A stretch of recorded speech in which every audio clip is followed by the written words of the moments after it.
교재 7004페이지 마태복음 23장 24절부터 읽어보겠습니다. 소경된 인도자여 하루살이는 걸러내고 약대는 삼키는도다. 자, 여기 보면 계속해서 예수님의 그 왕으로서의 진노를 지금 하고 계시거든요. 23절에 보시면 화 있을진저, 24절에 보면 소경된 인도자여, 25절에 보면 화 있을진저, 26절에 보면 소경된 바리새인아, 27절에는 화 있을진저. 그러니까 화 있는 저주받아 마땅한 소경들, 그리 바로 서기관과 바리새인이라는 사실을 여기서 알 수가 있죠. 24절의 말씀은 뭐냐면 소경된 인도자요 하루살이는 걸러내고 약대는 삼키는도다. 그러니까 사소한 것은 챙기고 정말로 중요한 것은 뭐예요? 무시해버리는 거죠. 그러니까 아까 박하와 해양과 근체는 가지고 오라 그러고, 그건 하나님 보좌에 계신 하나님께 바로운 예물의 형식일 뿐인데, 진짜 의와 인과 신은 아까 버렸다고 얘기를 했죠. 여호와 이름을 사칭하고 사리사욕에 매여 있고 믿고자 하는 자를 더 지옥 백성 만드는 그 불의를 행하는 자들이라고 하는 거죠. 그리고 25절에 보시면 화 있을진저 외식하는 서기관과 바리새인들이여 잔과 대접의 겉은 깨끗하되 그 안에는 탐욕과 방탕으로 가득하게 하는도다. 이게 바로 의와 인과 신을 버린 결과죠. 의와 인과 신을 버리면 그것은 바로 탐욕과 방탕인 겁니다. 자, 26절 소경된 바리새인아 너희는 먼저 안을 깨끗이 하라. 그리하면 겉도 깨끗하리라. 27절 화 있을진저 외식하는 서기관과 바리새인들이여 회칠한 무덤 같으니, 참 무서운 진노죠. 탐욕과 방탕인데 그걸 회로 살짝 발려놓은 거죠. 속에는 그 부패하고 있는 시체처럼요. 겉으로는 아름답게 보이나 그 안에는 죽은 사람의 뼈와 모든 더러운 것이 가득하도다. 이와 같이 겉으로는 사람에게 옳게 보이되 안으로는 외식과 불법이 가득하도다 라고 가르치시면서 예수께서 왕위의 직무를 수행하고 계시는 내용을 저희들이 살펴보고 있습니다.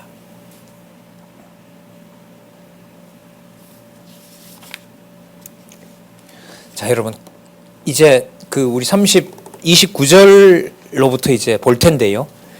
자, 그러면 지금 예수님께서 그 구약의 가장 중요한 하나님을 섬기는 것에 대해서 그걸 버렸다라고 예수님이 심판하시잖아요. 지금 진노하시는 거고요. 판정을 하시는 거예요.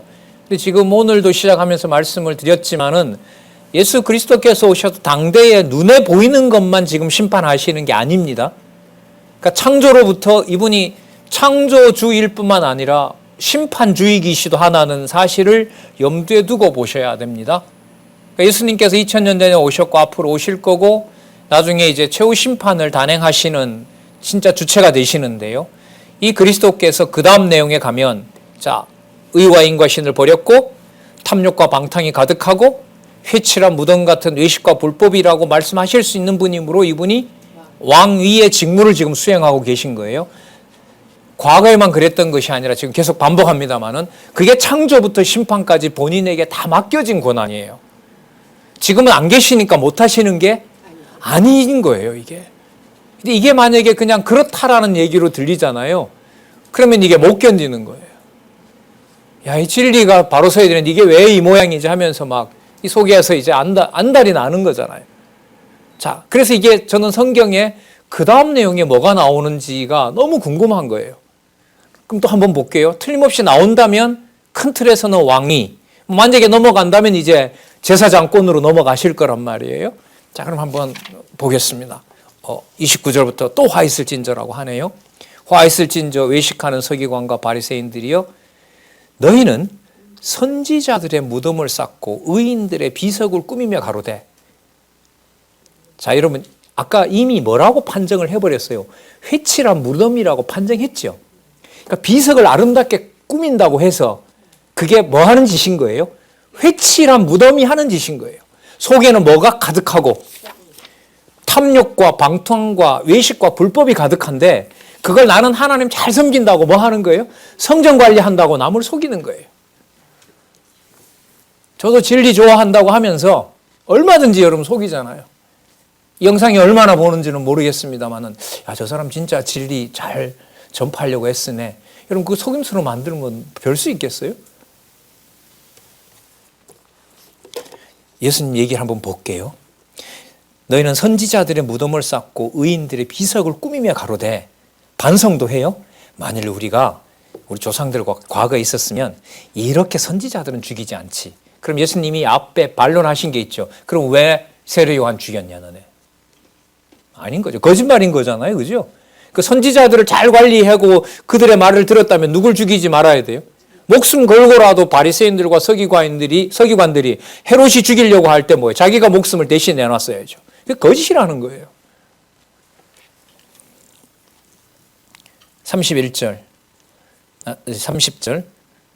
우리는 저희가 선지자의 피를 흘리는데 참여하지 아니하였으리라 하니, 그러면 너희가, 예수님 한번 이 진짜 왕의 지혜를 한번 보세요. 너희가 선지자를 죽인 자의 자손됨을 스스로 증거함이니라. 무슨 뜻이냐면요, 내가 그때 있었더라면 내가 우리 조상들처럼 선지자들을 내가 죽이지 않았을 때라는 말은 자기 스스로가 이미 그 죽인 선지자들의, 죽인 백성들의 뭐가 된다는 거예요? 후손이 된다는 거죠.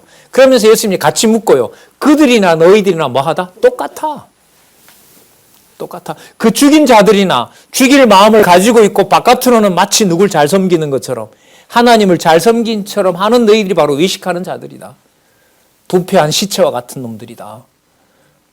놈이라고 하는 말은 그 다음에 나오기 때문에 그래요. 32절에 너희가 너희 조상의 양을 채우라. 조상이 했던지 똑같이 하라 이 말이에요. 이게 여러분 왕으로서 그냥 뭐 하는 겁니까? 심판하시는 거죠. 그래서 얘기하시죠. 33절 뱀들아, 독사의 새끼들아, 너희가 어떻게 뭘 피한다고요? 그렇죠. 그러면 이렇게 연결되겠습니다. 의와 인과 신을 버리고 불법과 외식이 가득하고 방탕과 탐욕으로 가득한 회칠한 무덤 같은 자들이므로 과거에 조상들이 했던 일을 너희들이 똑같이 해야 되기 때문에, 구약의 언약한 대로 똑같이 해야 되기 때문에 너희들은 사단의 자식이고 뱀들이고 뱀들의 자식이고 어디에 판결 아래 있다? 지옥의 판결 아래 있다. 여러분, 이만큼 이것보다가 더 분명한 그리스도가 왕이라는 걸 어떻게 증명을 해요? 여러분, 이걸 갖다가 인간이 마음대로 쓰면 될 수 있을까요? 당신 그러다가 지옥의 판결을 받을 줄 알아? 누가 누구에게 그런 말을 해요? 여러분, 앞에 벌써 뭐가 시작됐나 보세요. 우리 오늘 시작하면서, 자, 상석이나 상자나 그 뭐예요? 박수 받는 일 삼가해라. 랍비라 칭함 받지 말라. 아비는 하나이니라. 그 다음에 지도자도 되지 말라. 이미 모든 보좌의 권한을 어디로 올려놓으셨어요? 예수님께서 하늘로 올려놓으시고, 그걸 사칭하는 자들에 대해서 의와 인과 신을 버렸다고 얘기하고, 그 버린 것을 지금은 그렇게 멀쩡한 것처럼 보이지만 이미 이거는 나중에 뭐로? 지옥으로 갈 판결을 이미 받은 자들이다. 여러분, 그럼 지금 그렇다면 진리가 선포된다는 것은 무슨 판결이 진행되고 있는 걸까요? 지옥의 판결, 지옥 갈 자들이 누구이고 지옥 백성이 누구인지가 진리가 선포되는 데서 싹 드러나는 거예요. 회를 칠해서 사람들을 거짓으로 유혹을 하고 자기는 안 그런 것처럼 얘기를 하고 있고, 이 교회의 이런 어려움들이 누구 때문이다라고 아직도 거짓말을 하고 있고, 거기에 또 화를 받아서 대받아치고, 저처럼요. 별 볼일 없죠. 그 지옥 판결에 대해서는 이제 저는 자유로우니까요. 저야 뭐 지옥 가겠어요? 이런 생각 하다가 진짜, 제가 말씀드리려는 건, 진리를 가져다가 성령께서 주관하지 않으면 다 누구 좋은 대로 쓸 수밖에 없어요. 이게 외식하는 바리새인들 욕하라고 주는 게 아니잖아요. 이게 아니잖아요. 그래서 저는 진짜 참 어떻게 보면 진짜 절박할 때가 있어요. 이렇게 많이 공부를 했는데 결국에 가서 이거는 내 얘기가 아니고 누구 얘기야? 남의 얘기야. 이건 나는 아니야. 이게 본능에서부터 이렇게 나를 달래거든요. 사단이 하는 거죠. 너는 그 정도는 아니지. 너는 그래도 순수하게 진리 위해서 애쓴다고 애쓰는 면이 있잖아. 진짜 사단아 물러가라 해야죠. 하나님 다 하나님 끝내주시고 그냥 몇 분 지나서 다시 성경 볼 수 있게 해주시길 바랍니다. 이 기도밖에 없는 거죠. 자, 볼까요? 34절. 그러므로 내가 너희에게 선지자들과 지혜 있는 자들과 서기관들을 보내며 너희가 그 중에 더러는 죽이고 십자가에 못 박고 그 중에 더러는 너희 회당에서 채찍질하고 이 동네에서 저 동네에 구박하리라. 지금 예수님께서 뭐라고 말씀하시냐면요. 아까 조상의 양을 채우라고 했잖아요. 그러면 지금 이 신약의 이 유대인들, 사두개인과 바리새인들 그리고 대부분의 유대인들이 지금 그 선지자들을 죽였던 그 조상들의 일을 그대로 반복해야 되는 거예요. 열죄의 일을. 그러면은 그들이 예수 그리스도를 비롯해서 그리스도의 복음을 전파하는 자들을 어떻게 해야 되겠어요? 또 죽이겠죠. 죽인단 말이에요. 그런 일들로 너네들 양을 채우라는 거예요. 그게 여러분 구약에 약속되어 있다는 거죠.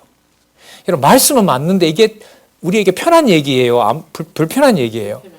그 예수 그리스도께서 판결을 하시는 건 좋은데 누가 더 득세한다는 얘기를 해요?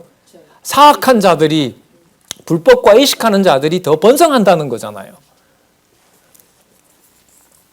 35절. 그러므로 의인 아벨의 피로부터 어디까지 갔어요? 여러분 보세요. 여기 아담까지 갔죠. 창조 때까지 갔잖아요. 자, 의인 아벨의 피로부터 성전과 제단 사이에서 너희가 죽인 바가랴의 아들 스가랴입니다. 우리 구약 성경의 이름으로 스가랴가 아니고 스가랴의 피까지 땅 위에서 흘린 의로운 피가 다 너희에게로 돌아가리라. 자, 예수님께서 지금 아벨의 피라고 했으니까 창조까지 거슬러 올라간 거 맞죠? 창조까지 거슬러 올라가서 여러분 스가랴는 어디냐면 학개 스가랴 말라기니까 성경 마지막 부분이에요.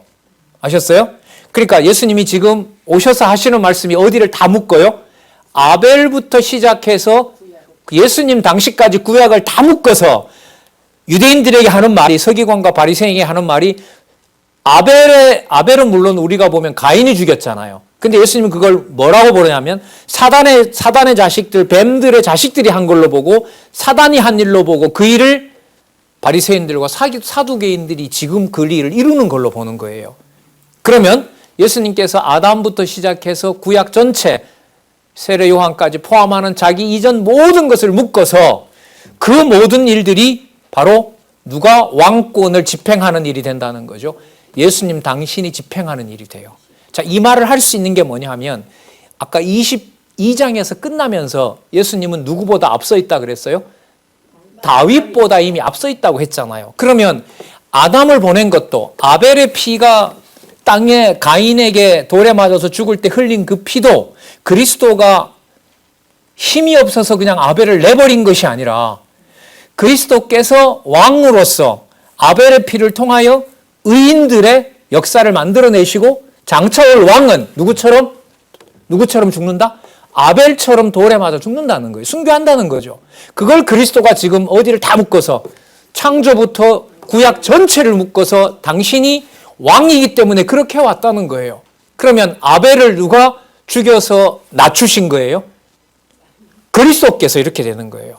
그리스도께서 왕권을 가지고 아벨의 피로 인하여 가인을 하나님이 책망할 때 그렇잖아요. 아벨로 하여금 흘리게 한 피가 땅에서 네 그 저주를 다 얘기하고 있다. 하나님이 아벨이 죽었다고 해서 하나님의 심판이 끝난 것이 아니다. 아벨이 증거하고 있다. 이렇게 얘기를 하거든요.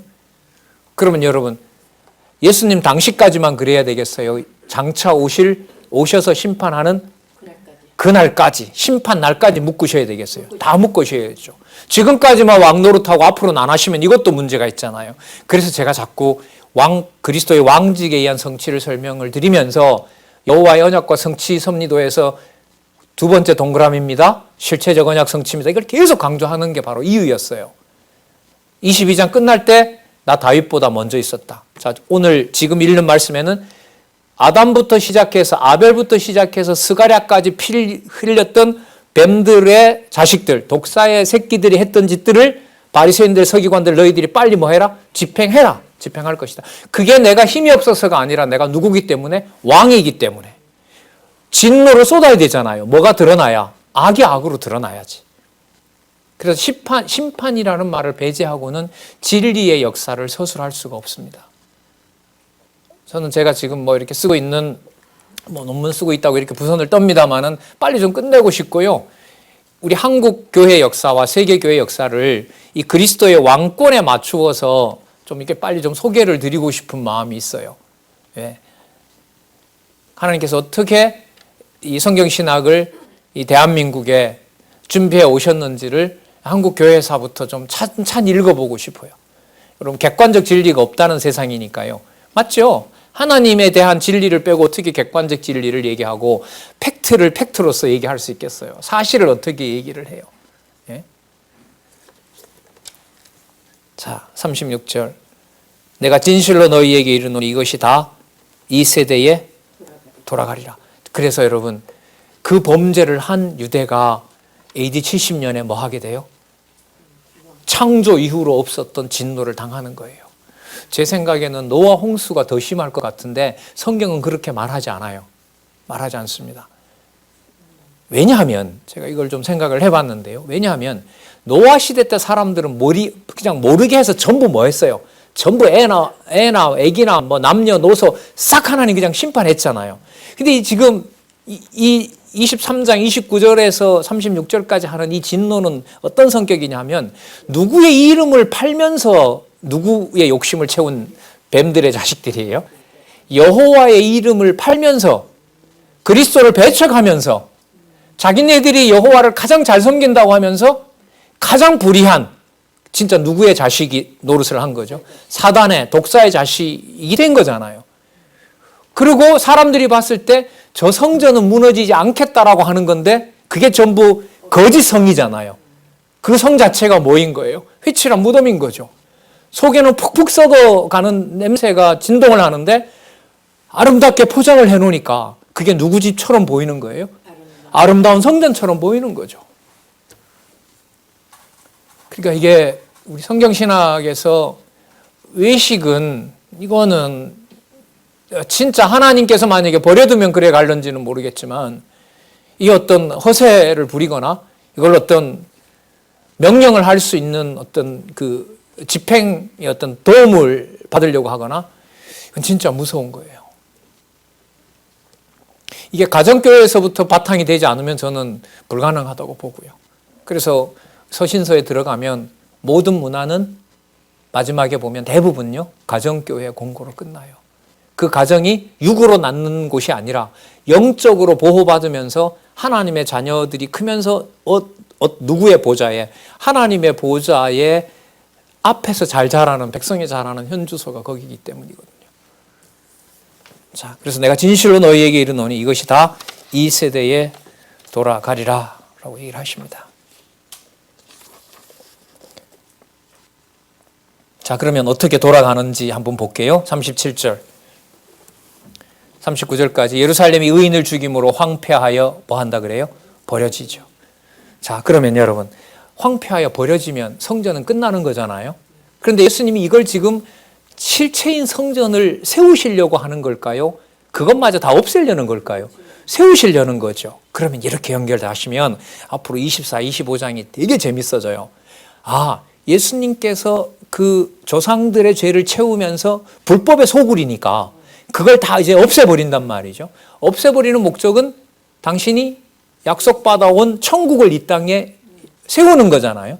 그러면 뭐의 멸망이 뭐의 시작이 되냐 하면 예루살렘 성전의 멸망이 참 성전 진짜 천국이 세워지는 뭐가 시작이 되는 거죠. 그걸 이미 언제까지 얘기하세요? 앞으로 재림할 때까지를 얘기하시는 거예요. 그러니까 아담부터 예루살렘 아담부터 시작해서 모형으로 존재해 오던 것들을 끝내고 아담에게 처음 줬던 3대 언약, 생육하고 번성하고 땅에 충만하고 그 다음에 번성하고 그 다음에 통치하시겠다고 하는 약속을 그리스도께서 아직은 오시지 않았지만 이미 2000년 전에 앞으로 뭐 하실 것까지 오실 것까지를 얘기하시면서 이 나라가 따라서 누구 나라다? 내 나라이니까 내가 이렇게 말할 수 있다. 이걸 얘기하시는 거예요. 그래서 다시요. 예루살렘 성전이 망하는 사건은 무슨 사건의 시작이다? 천국, 우리로 말하면 실체적인 언약을 확증해 나가는 시작이다. 그 사이에 뭐가 있냐면 이방인 구원이 들어있어요. 자, 그건 이제 좀 이따 나오면 또 설명드릴게요. 37절 한번 보시기 바랍니다. 예수님 하시는 말씀이에요. 예루살렘아, 예루살렘아, 선지자들을 죽이고. 자, 아까 누구 피로부터 시작했죠? 아벨의 피로부터 시작했죠. 그러니까 아벨이 의를 전하니까 그 가인이 막 분이 생기잖아요.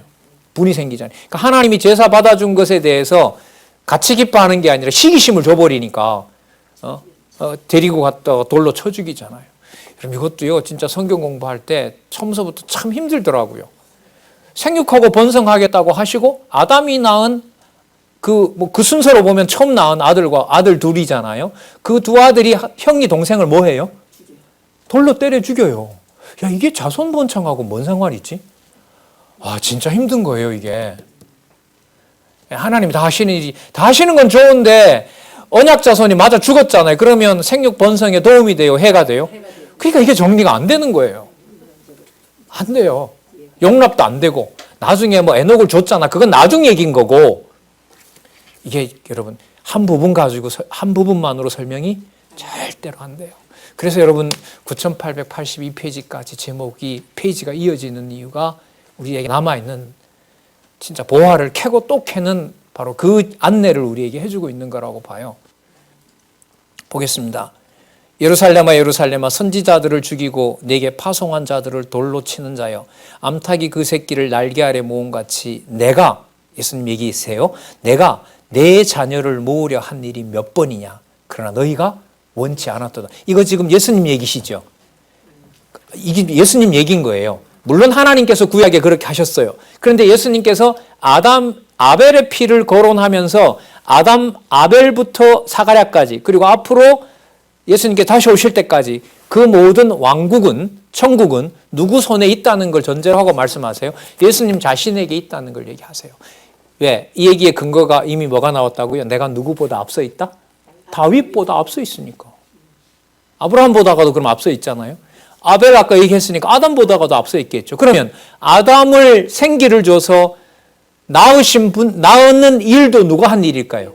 그렇죠. 내가 한 거예요. 그걸 여러분 사람들이 이해할까요? 못하죠. 여러분 근데 그 비밀이 우리가 지금 이 완성된 성경 계시를 놓고 우리가 이해하고 있다니까요. 이 신비한 얘기를. 그러면 예수님께서 당연히 아버지가 진짜 육신의 아버지가 아비인 줄 그렇게 말할 수 없는 거죠. 아담을 태어나게 하고 아담에게 생기를 불어넣고 그 천국을 준비하는 일을 천국 주인이신 예수님이 지금 준비하고 있는데 어떻게 여러분 다른 지도자를 허용하라 할 것이고 다른 아비를 허용하라 할 것이고 세상 방식대로 부모관계를 만들겠습니까? 그럴 수는 없는 거예요. 이게 어마어마한 얘기인 거죠. 이게 지금 38절 보라 너희 집이 뭐하여 되리라? 황폐하여 버림받으리라. 새 집 지어야 되니까요. 내가 너희에게 이르노니 이제부터 너희는 찬송하리로다. 주의 이름, 주는 여호와로 바꾸셔도 돼요. 내가 너희에게 이르노니 이제부터 너희는 찬송하리로다. 여호와의 이름으로 오시는 이여 할 때까지 나를 보지 못하리라. 그럼 곧 뭐 하신다는 거죠? 자, 이제 죽으신다 이렇게 하시지 말고 하늘로 가셔서 원수들이 다 모일 때까지 잠시 계시는 거예요. 그 원수들이 다 모일 때 뭐 하시는 거죠? 심판으로 오시는 거죠. 이렇게 비유를 들게요. 이게 예수님이 그냥 막연히 그렇게 하는 게 아니에요. 아벨부터 사가랴의 피까지 그리고 예수님 당시에 사단과 독사의 자식들처럼 모여서 예수님을 죽이려 하는 자들을 어떻게 해서 다 모았죠. 지금 조상들로부터 시작해서 이미 죽었지만 조상들의 후손으로 와서 독사의 새끼들이라는 무리가 다 모였잖아요. 다 모였을 때 누가 오셔서 심판한 것처럼 예수님이 왕으로 오셔서 심판한 것처럼 앞으로 내가 재림하기 전에도 누굴 다 모은다. 무슨 새끼들? 죄송합니다. 성경이 나오니까요. 이거 험한 말 안 하고 싶은데 성경대로 해야지. 뱀들의 자식 독사의 새끼들이 뭐 하게 되겠어요? 재림 전에는 다 모으겠죠. 다 모으는 과정은 여러분 의인에게는 이게 유리할까요? 불리할까요? 엄청 불리하죠. 여기에 못 견딘 거예요. 전 이건 믿음 안 주면 진짜 안 돼요. 못 견디게 우리 80, 40분도 못 견디는데 저도 별 수 있겠어요? 그런데 모아놓은 다음에 다윗에게 약속했던 거죠. 우편에 앉아있던 그리스도를 뭐 해요? 보내셔서 밟아버리고 심판하시는 거예요. 이게 그러니까 뭐대로 된 거죠? 구약에 진노하고 심판하던 방식대로 조상들까지 엮고 저 위에는 아벨까지 죽인 걸로 묶은 거예요. 예수님 당시에 바리새인들과 서기관들은 아벨을 죽인 가인하고도 관계가 돼요, 안 돼요? 되죠. 그걸 묶으신 거예요, 예수님께서. 누구니까? 왕이니까. 왕이니까. 그리고 앞으로도 내가 주의 이름으로, 여호와의 이름으로 다시 오실 때까지도 오실 무렵 되면 지금 묶은 것처럼 누구 새끼들 다 모은다? 뱀과 독사 새끼들을 다 모아서 그들이 모든 교회를 다 점령했다고 할 때, 여러분 이 내용이 요한계시록에 나오잖아요. 그 모았을 때 어떻게 한다? 내가 심판한다. 이게 예수님께서 24장과 25장에서 얘기하시는 거예요. 마태복음.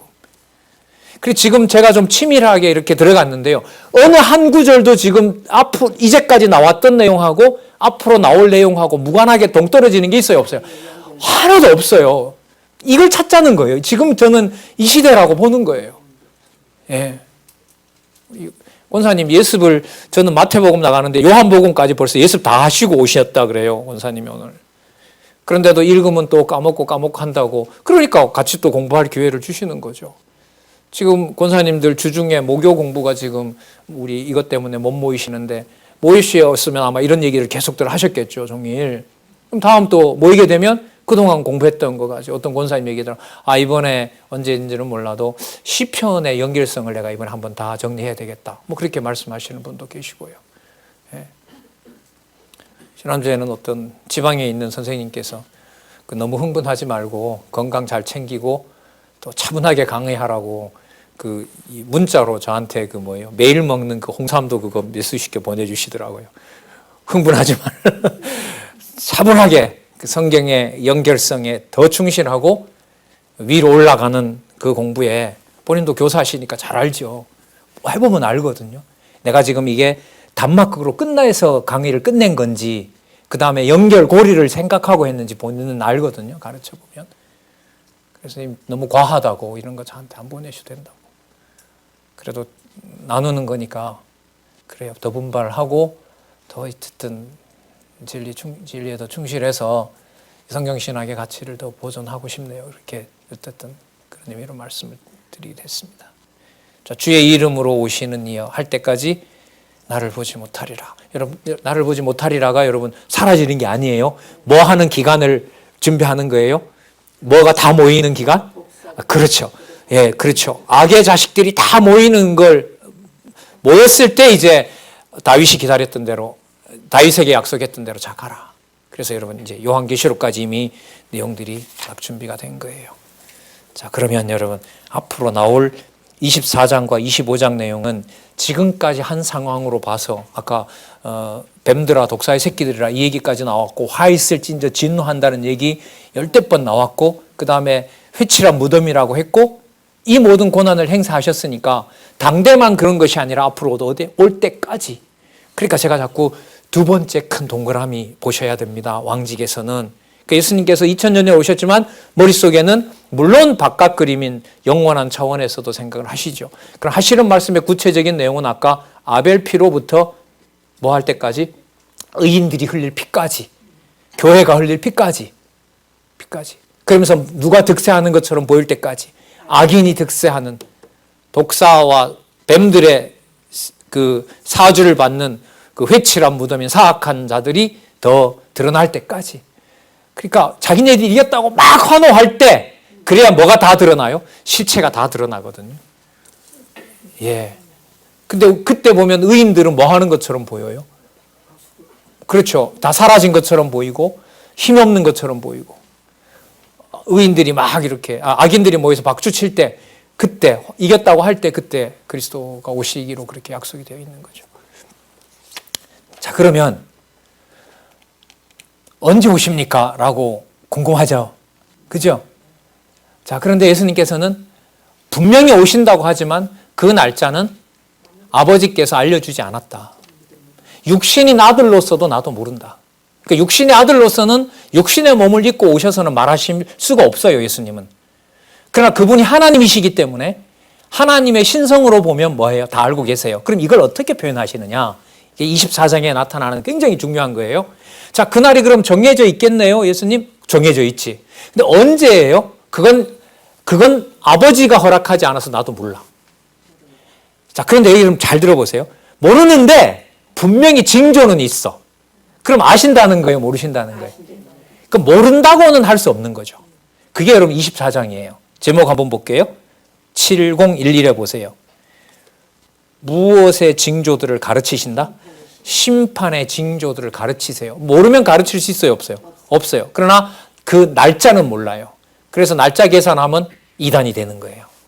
날짜 계산해놓고 우리 많이 일어났잖아요. 우리나라도 다미성교회인가 1999년 몇 년 해서 다 그 붕괴되지 않았습니까 지금. 자, 심판주 직무로 들어가서 살펴보도록 하겠습니다. 24장 1절에서부터 14절 성전이 무너질 시기 및 세상 종말의 징조에 대하여 가르치심. 자, 24장 1절 예수께서 성전에 나와 가실 때에 제자들이 성전 건물을 가르쳐 보면서 얘기해요. 2절에 대답하여 가라사대 너희가 이 모든 것을 보지 못하느냐 내가 진실로 너희에게 이르노니 돌 하나 돌 위에 남지 않고 다 뭐한다? 무너뜨리우리라. 이미 여러분 23장 38절에서 말씀하신 거예요. 23장 38절에 보라 너희 집이 황폐하여 뭐한 바 되리라? 버림바 되리라 이미 약속하신 겁니다. 아까. 자, 그 내용을 지금 제자들이 너무 예쁘잖아요. 예수님이 했는가 봐요. 아니다. 여기 지금 읽은 대로 돌 하나 돌 위에 남지 않고 다 무너뜨리리라. 자, 제자들이 궁금한 거예요. 예수님께서 감람산 위에 앉으셨을 때 제자들이 조용히 와서 가로되 예수님 말씀 좀 해주세요. 언제 이런 일을 합니까? 어느 때 이런 일이 있겠사오며 그 다음 또 보세요. 주의 임하심과 세상 끝에는 무슨 징조가 있사오리까? 자, 요 세 가지입니다. 그러면 어느 때에 이런 일이 있습니까? 그 다음에 주님 언제 오십니까? 그 다음에 세상 끝은 어떻게 됩니까? 그럼 여기서 얘기하고자 하시는 게 자, 앞으로 예루살렘 성이 무너져야겠죠. 예루살렘 성이 무너지는 게 무슨 징조라고 얘기를 했습니까? 세상의 심판과 실체적인 나라가 서는 시작. 그래서 예루살렘 성전이 멸망할 무렵에 뭐가 시작되죠? 예루살렘에서부터 교회가 수립되잖아요. 그 교회 속에 무슨 교회가 들어가 있어요? 사도행전 9장에서부터 사도 바울을 어디의 사도로? 이방의 사도로 부르면서 선지서에 나왔던 자손 땅 통치 범위가 유대인에게만 있는 것이 아니라 어디에? 이방인에게도 있다. 그게 이제 사도행전 9장에서부터 아마 시작될 거예요. 9장부터 맞죠? 사도 바울이 이제 불림을 받으면서 부름 받으면서 시작이 되는 거거든요. 자, 그래서 요 내용과 관련이 돼요. 그러니까 여러분 이렇게 돼요. 정리를 좀 미리 하면 예루살렘 성이 망하고 이방인의 시대를 빼면 바로 예수님 뭐하고 붙어 있어요? 재림하고 붙어 있죠. 예수님이 일단 24장은 이렇게 설명하세요. 여기서 이방인 구원은 얘기하지 않으세요. 다음에 가서 그 마가복음이나 또 요한복음쯤에 가면 나오고 이제 그게 서신서에 가면 이제 나오는데 이방인의 구원을 빼면 뭐가 맞아요? 예루살렘 성이 망하는 것은 예수님 오시는 날이 준비되는 거고 최후 심판 이렇게 돼요. 예수님께서 24장에서는 이방인 구원을 넣는다 안 넣는다? 안 넣어요. 그래서 곧바로 오는 거예요. 그래서 나중에 유대인들이 이방인 구원을 넣지 못하고 생각하다 보니까 예수님이 승천한 걸 본 사람들은 며칠 후면 내년 6월절에는 오시나? 내년 오순절에는 오시지 않을까? 계속 이게 이제 큰 거예요. 왜? 핍박이 강하니까. 그래서 요한계시록 쓸 무렵의 여러분 95년경이라고 하니까요. 95년이면 예수님 만약에 33살까지 사셨다고 한다면 33세라고 성경에 나오죠. 어쨌든 30세에 가셨다면 60년 더 하면 되잖아요. 요한계시록 쓸 때가 예수님 승천하시고 60년이 지난 거예요. 곧 온다고 하셨기 때문에 60년이면 오래 기다린 거예요? 적게 기다린 거예요? 오래 기다린 거죠. 근데 아직도 안 오셨잖아요. 물론 베드로의 말에 1000년이 하루 같고 하루가 1000년 같다고 하지만 아직 누구 때가 안 찼기 때문에. 그렇죠. 이방인 때가 안 찼기 때문에. 이방인에게는 곧이라고 하는 게 이렇게 긴 게 저주예요, 복이에요? 어마어마한 복이죠, 이방인에게는. 그 날을 감해버리면 이방인의 때는 끝나버리고 성전 무너지고 바로 누가 오는 거니까. 그 예수께서 오셔서 유대인만 살짝 데려가면 안 되잖아요. 그런 면에서 유대인들이 지금도 돌아오지 않는 것에 대해서 우리는 비판할 것이 아니라 감사한 마음이 있는 거죠. 예. 그렇다고 이스라엘 나라 자체가 저는 고마운 건 아니에요. 하는 집 보면 진짜 뭐 아직도 구약에 매여가지고 말도 안 되는 그런 어떤 것들을 세계 사람들에게 하잖아요. 그러나 그리스도를 약속해주고 그리스도가 그 땅에서 확증해 주셨고 거기에 죽었던 많은 순교한 사도들의 입을 통하여 우리에게 복음이 전해진 걸로 보면 이거는 진짜 너무너무 감사한 거죠. 자, 볼게요. 4절부터 한번 보시면은요. 예수께서 대답하여 가라사대 너희가 사람의 미혹을 받지 않도록 주의하라. 이건 예루살렘 성전과 관련된 거예요. 12절까지는 예루살렘 성전과 관련된 겁니다. 예루살렘 성전의 폐망과 관련된 겁니다. 12절까지. 자, 예수께서 대답하여 가라사대 사람의 미혹을 받지 않도록 주의하라. 많은 사람이 내 이름으로 와서 이르되 나는 그리스도라 하여 많은 사람을 미혹해 하리라. 난리와 난리 소문을 듣겠으나 너희는 삼가 두려워 말라. 이런 일은 있어야 하되 있어야 된다 하죠? 뭐는 아니다? 끝은 아니다. 끝은 아니다.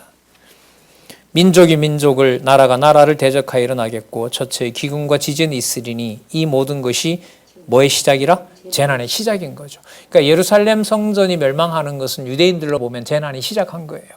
그 시작한 것이 AD 70년에 망해서 아직도 1900년 동안 진행되고 있어요. 왜?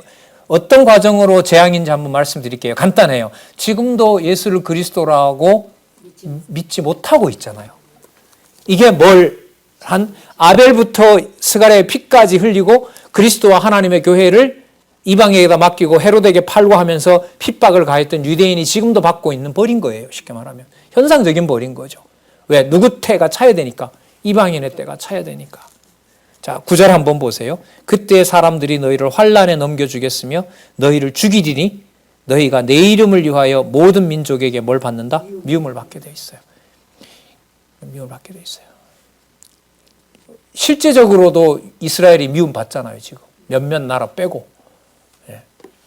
진짜 많이 세계에 여러분 그 비판을 받고 있잖아요. 그때 많은 사람이 시험에 빠져 서로 잡아주고 서로 미워하겠으며. 여러분 내부에 뭐가 일어나요? 내부 배신이 일어나는 거예요. 예. 베드로가 예수님을 뭐 한 것처럼 판 것처럼 모른다고 부인한 것처럼 그 교회 내에서 일어난다는 거예요. 누구 이름 때문에? 예수가 그리스도라는 이름 때문에. 그때 많은 사람이 시험에 빠져 서로 잡아주고 서로 미워하겠으며 거짓 선지자가 많이 일어나 많은 사람을 미혹하게 하겠으며 불법이 성함으로 많은 사람의 뭐가 식는다? 사랑이 식으리라. 여러분 이게 AD 70년까지입니다. 이걸 여러분 마지막 재앙으로 넣으시면 안 돼요. 그럼 성경 해석에 굉장한 혼선이 생겨요.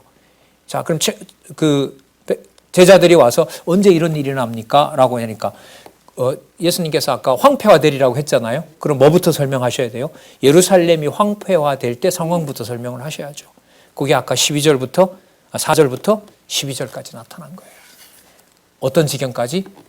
내부 배신자도 있고요. 가족들끼리 서로 팔아먹는 일도 있고요. 참 하나님 무섭게 심리하시죠. 근데 이게 이미 어디에서 설명이 되냐면 아까 제가 지금도 뭐 해결했다고 제가 해결한 건 아닙니다. 믿음을 주니까 잠시 이렇게 그 사건 들어도 편안한 거죠. 생육하고 번성하라 했는데 두 형제를 놔놓고 두 형제 다 살리면서 생육 번성이 좋아요? 한 형제가 한 형제를 죽이는 게 좋아요? 말도 안 되잖아요. 둘 다 살려야죠. 하나님께서 손도 귀한데. 근데 어떻게 해요? 형이 동생을 죽이는 일을 통해서 뭐가 일어난 거죠? 아담 가문의 내부에 배신 정도가 아니라 뭐가 일어났어요? 형제 살인이 일어난 거예요.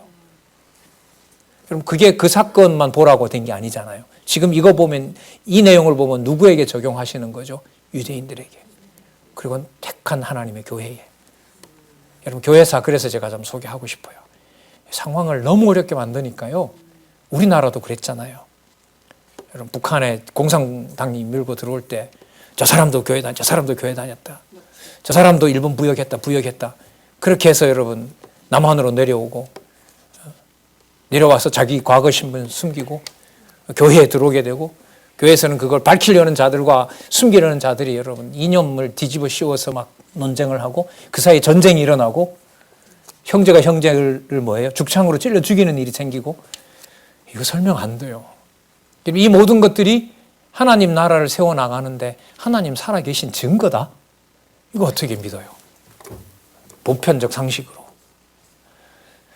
근데 그 얘기가 심각한데요. 지금 예수님께서 지금 2장 1절에서 14절 얘기하는 거 보면 이미 다 누가 약속해 놓으셨어요.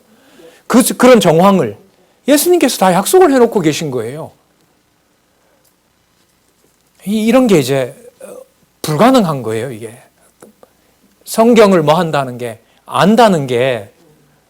그럼 성경 신학에서 여러분, 성령께서 주관하신다는 게 맞아요, 안 맞아요?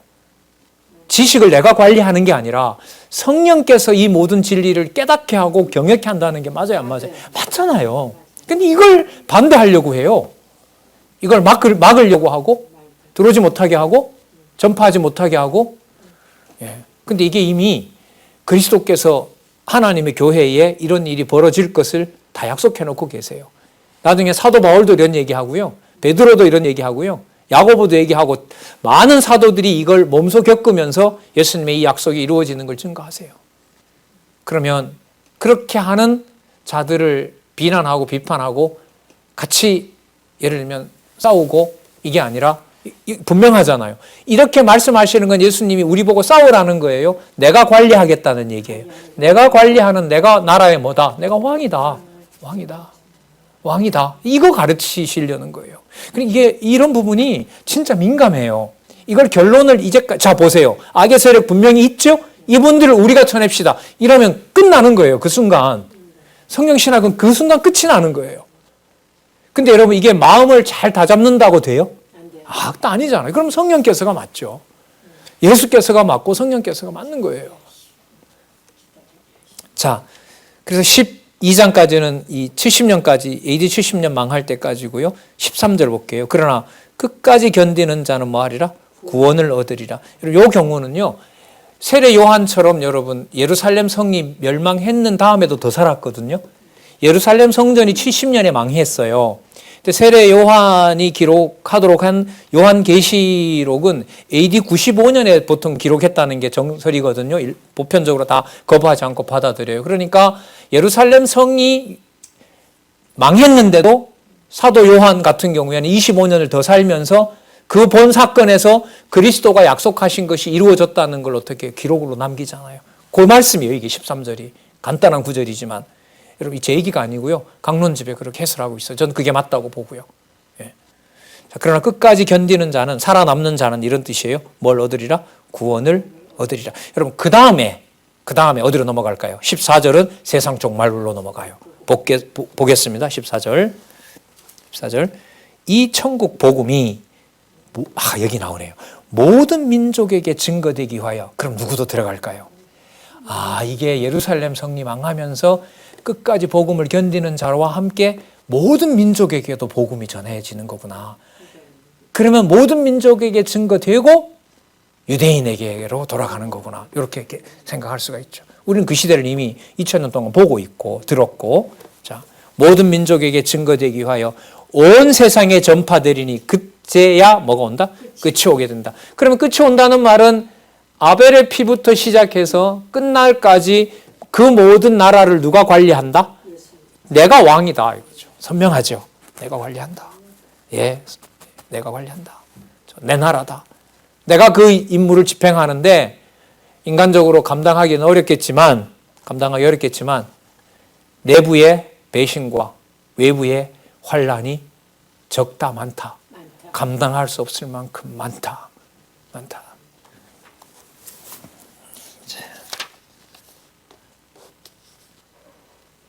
자, 그러면 예수님께서 아까 그 황폐화된다 그러고 이런 그 일들이 일어난다 그랬잖아요. 그러면 우리 생각은 그럴 때 누구는 좀 보호해주면 좋아요. 하나님의 백성은 좀, 근데 이게 벌써 틀이 깨졌어요. 왜냐하면 아까 아벨의 얘기가 나올 때부터 하나님은 두 아들 중에 하나들의 손에 의해서 하나들이 뭐 하는 살인을 당하는 일을 하나님이 처음부터 시작을 하셨거든요. 그럼 유대인에 의해서 그리스도가 뭐 될 걸 그리스도가 너무나 잘 아시겠어요. 당신이 죽을 걸 너무나 잘 아시는 거죠. 그럴 뿐만 아니라 자기 때문에 자기 이름 때문에 핍박을 당하는 것도 이미 뭐 했어요? 다 약속해놨죠. 유대인도 그럴 뿐만 아니라 온 세상에 복음이 전파돼야 되니까 어느 교회도 그걸 겪어야 돼요. 이방 교회도 겪는다는 게 약속이 되어 있는 거죠. 여러분 그 다음에 여러분 24장 14절부터 28절은 이거는 내용으로 보면 당연하구나라고 하는 건데요. 좀 더 생각을 해보면 이 성경이라는 진리는 도저히 인간이 못 믿는다는 걸 여기서 확증을 해줘요. 한번 들어가서 볼게요.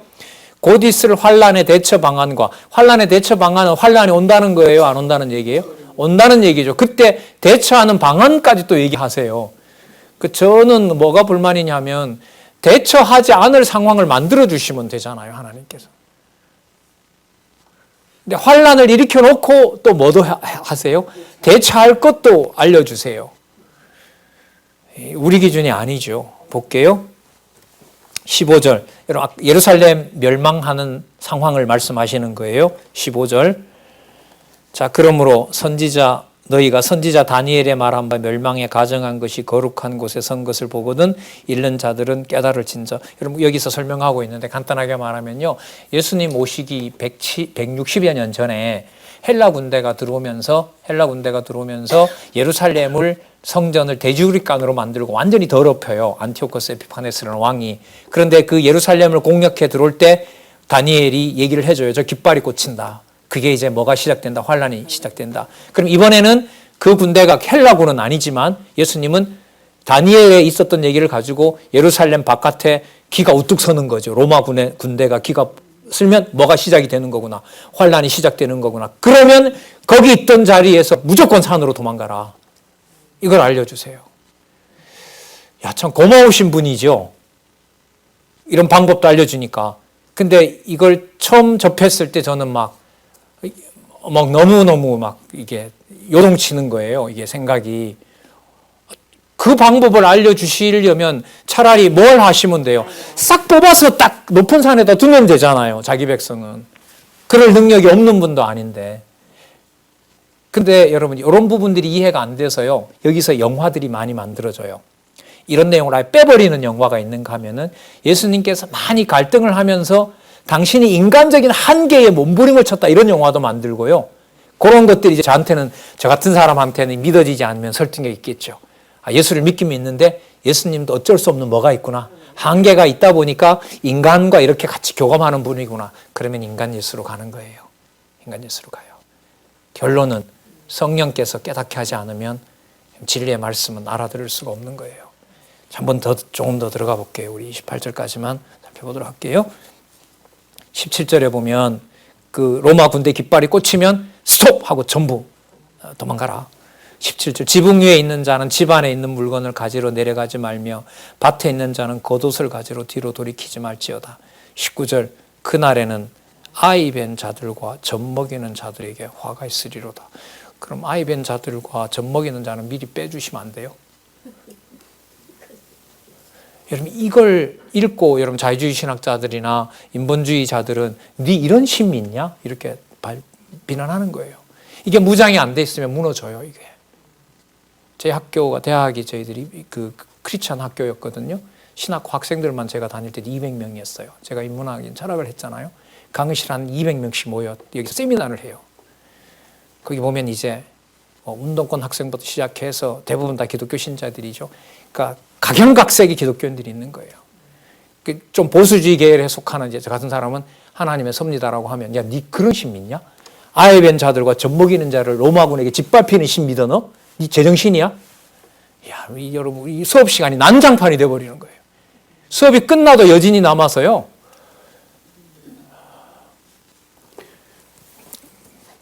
(20절) 너희의 도망하는 일이 겨울에나 안식일에 되지 않도록 기도하라. 이게 여러분 기도한다고 돼요?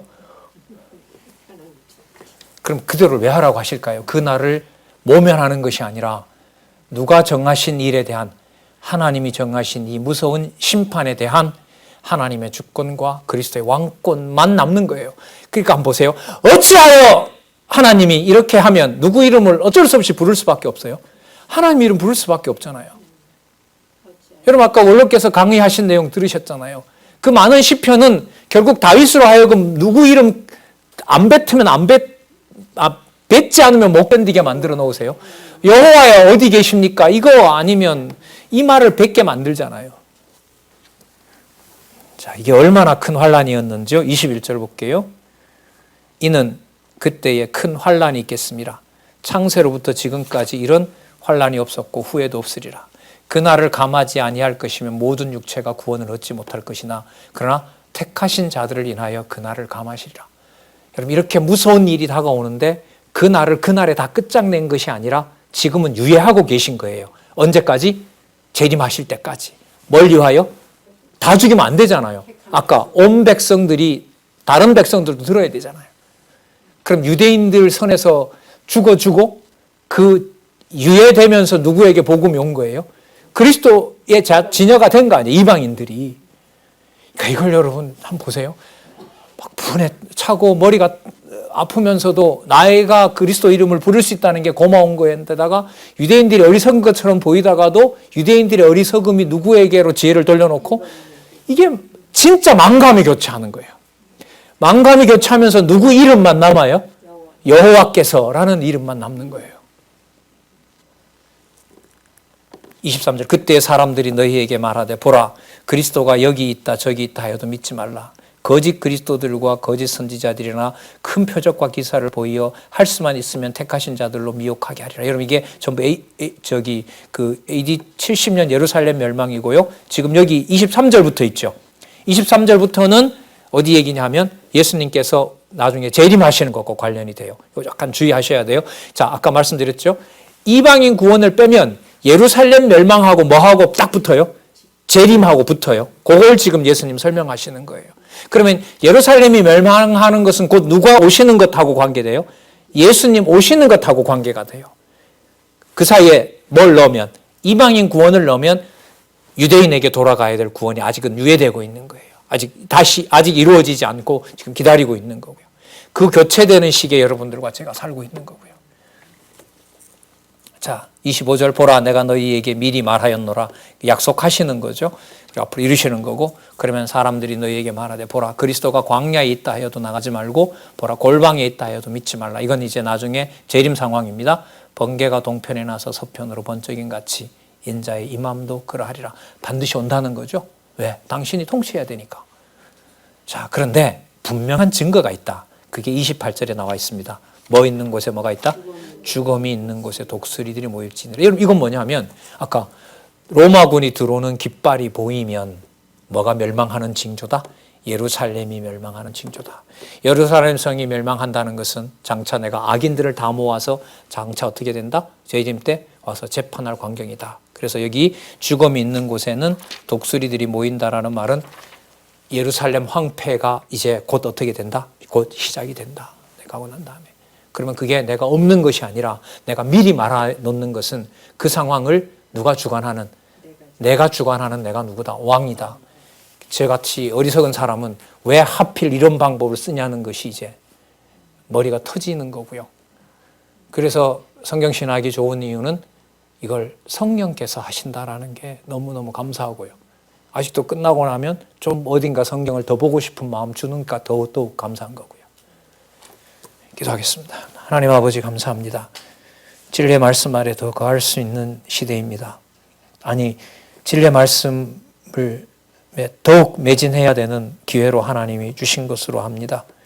하나님 눈에 듣고 귀에 들리는 것으로 하나님 이 세상에 일어나는 일들을 또 교회 내에서 일어나는 일들에 대해서 하나님 아둔함이 앞서면 정죄와 남의 탓을 돌리는 일이 벌어집니다. 하나님 아버지 지켜주시고 더 진리에만 매진하는 주의 사랑하는 지체들 또 동역자들 귀한 가정교회 될 수 있도록 하나님 지켜주시옵소서. 예수님의 이름으로 기도드렸습니다. 아멘.